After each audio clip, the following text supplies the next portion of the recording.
Now, Scott Pruitt is the head of the EPA, the Environmental Protection Agency.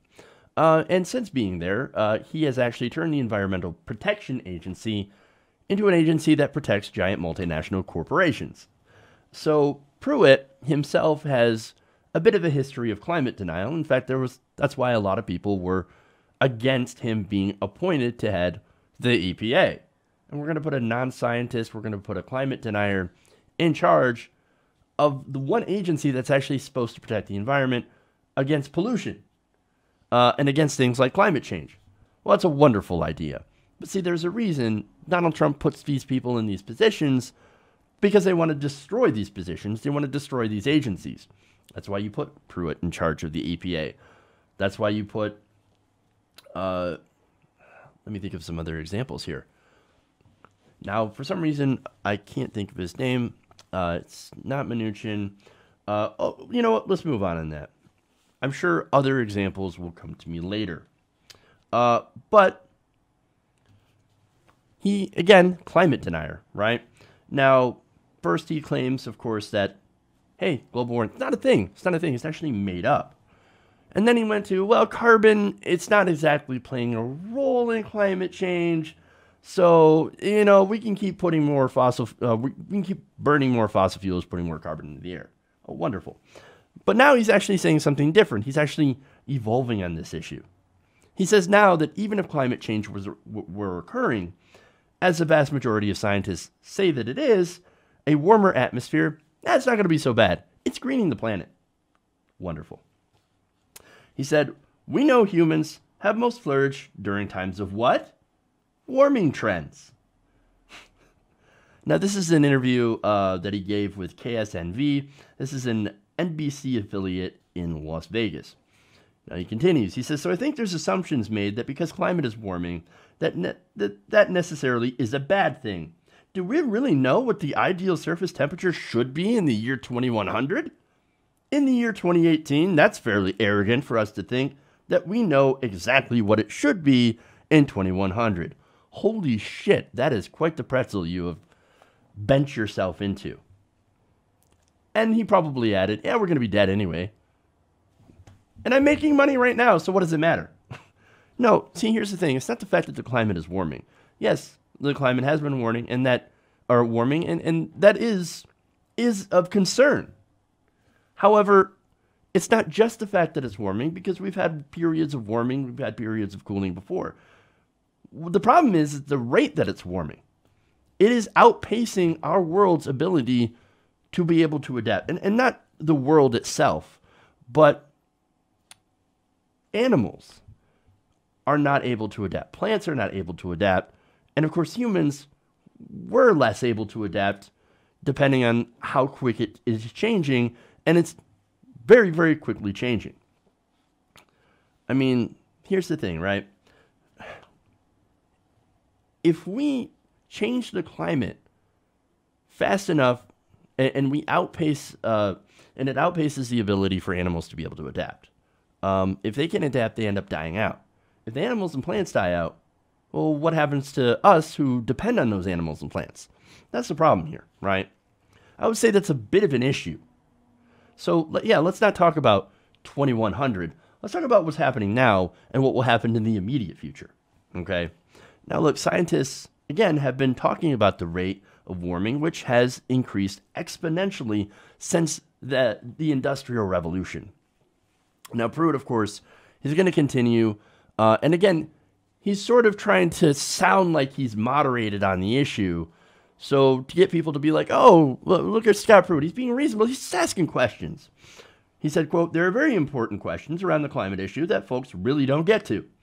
And that's one of the reasons why I've talked about having an honest, open, transparent debate about what we do know, what we don't know, so the American people can be informed and they can make decisions on their own with respect to these issues.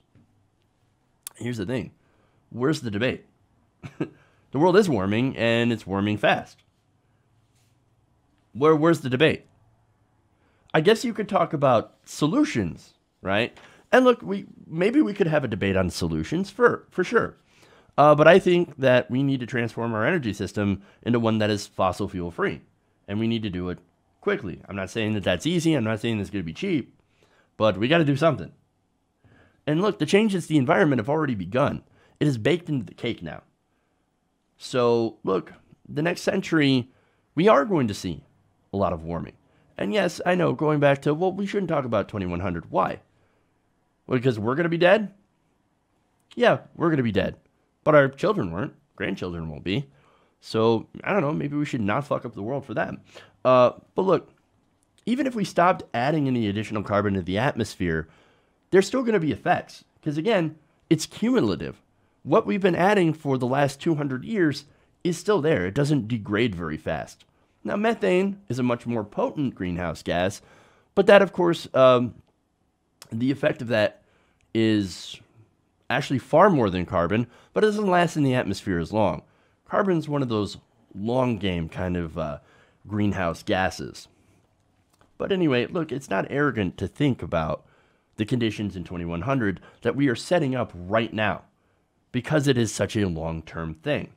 But Scott Pruitt, unfortunately, he does not have long-term thinking. He can only see as far as the table in front of him where that fat lobbyist check is sitting. But the rest of us, most of us, I think are fairly worried about this. And right now, he's not. And he's saying, you know what, that might actually be a good thing. I'm not worried at all. I'm not worried about carbon. In fact, carbon is great. Yeah, carbon's not a bad thing at all. Carbon is an important part of our atmosphere. Again, the rate that we are putting carbon into the atmosphere, that is the problem. Now, he says, the climate is changing. That's not the debate. Well, thank goodness we're at least on the same page now. At least on that. The debate is how we do know what the ideal surface temperature is in 2100. No, that's not the debate. I think the American people deserve an open, honest, transparent discussion about those things. This agency for the last several years has been more focused on what might be happening in 2100 as opposed to what is happening today. Okay, look, you want to talk about today? Okay, well, the hottest years on record. What have those been? The last 3-4 years? At least. And every successive year has been hotter than the last. Right now, we have stories and reports of the ocean running out of oxygen in certain places. There are no dead zones where there is no oxygen in the ocean. If there is no oxygen in the ocean, the fish cannot survive. Now, that's devastating for places that rely on fish, on the fishing industry. And we already have problems with overfishing to begin with. So, look, that's a problem created by climate change. But is he going to care? No, of course not. Because he's not paid to care. He's actually paid to advocate for the opposite. Scott Pruitt is nothing more than an empty suit that is paid for by fossil fuel interests. And more importantly than him just being wrong is that he is in a position of power and influence. He can shape and wield policy. And he's only there thanks to the massive corruption in our campaign finance system. So if we actually want to do something about this, it's not time to have a debate. No, what we need to do is we need to change the system. We got to get the money out of politics. We got to get the corruption out of politics. Only then can we actually put people into office that have a background in actual science, that actually cares about conservation, that actually cares about conservation of animals, plants, wildlife, and the environment. And only then can we actually do something about the issue of climate change that, again, we can't put a stop to, but we can certainly make it so that it's less worse in the future than it has to be. Hey everybody, thanks for watching this video. If you want to see more like this, please hit the subscribe button below. And if you want to support truly independent progressive media, please consider becoming a patron at patreon.com/TYTNation.